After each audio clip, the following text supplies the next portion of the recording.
I am making a demo for my dream horror game called Loss, and today I want to show you what I did on the first few months of development. This is Devlog 1. But first, let me tell you what the hell even is this game.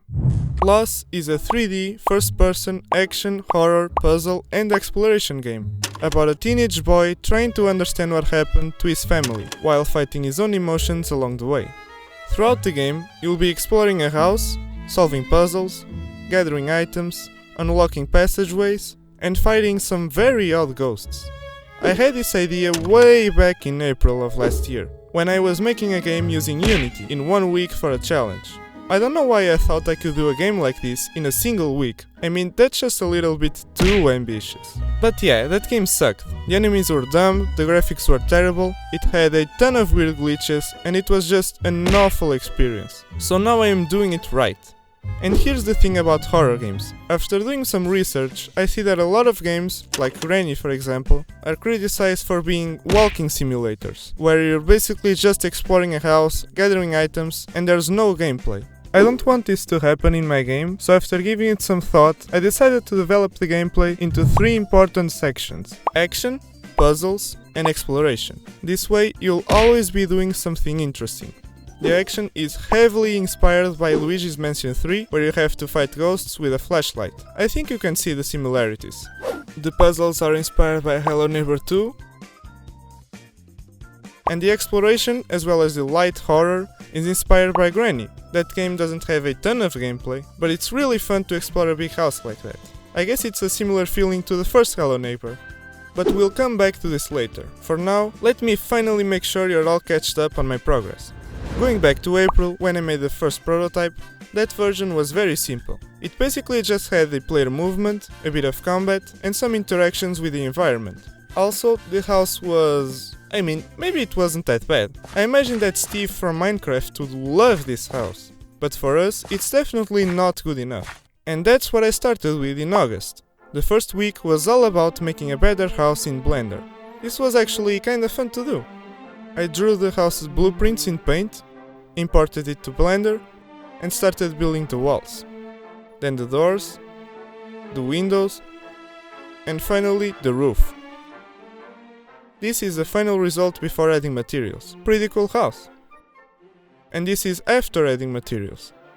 Now let's decorate the interior. I already downloaded the Unity pack with some furniture, so this part was kinda quick. I think I still need to add a few things, but for now it's fine. I also made you capable of interacting with the furniture and turning things on and off with this turn on script.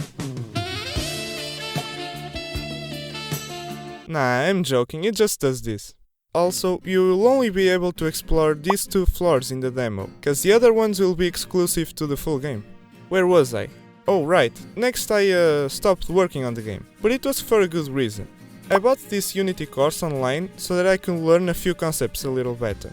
This is a huge project, so I want to make sure that I'm capable of doing it. I spent a couple of time doing that, and then I was right back to work.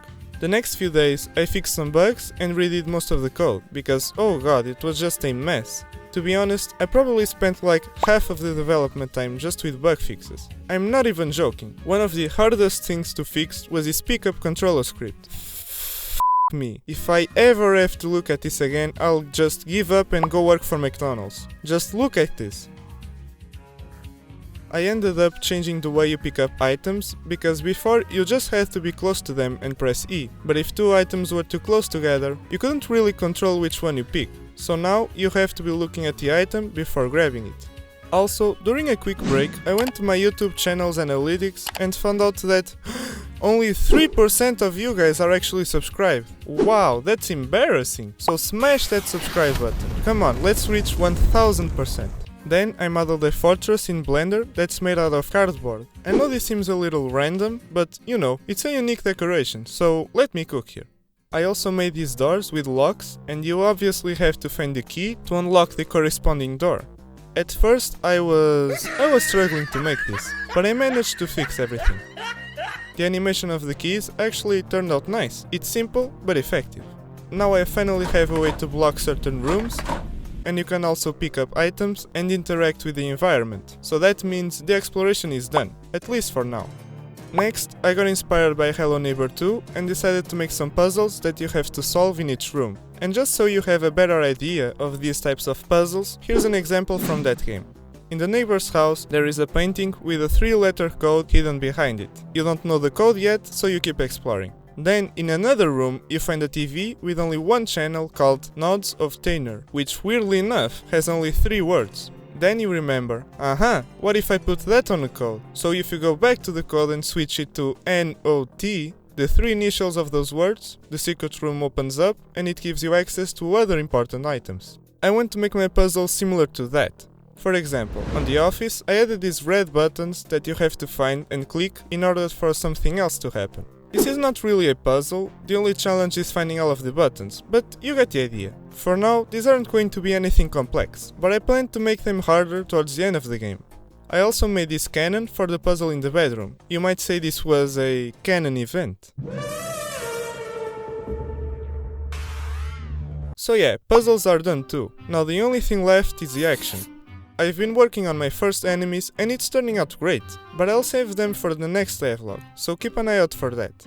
For now, just let me know what you think about Loss. Do you think this game has potential? What features should I add next? Let me know in the comments. This is a big project and it's gonna take a while, but I'm having a lot of fun working on it and I have some very exciting plans for the future. To finish off, here's a comparison between my first prototype and what my game looks like now. Wait, why do they both look like shit?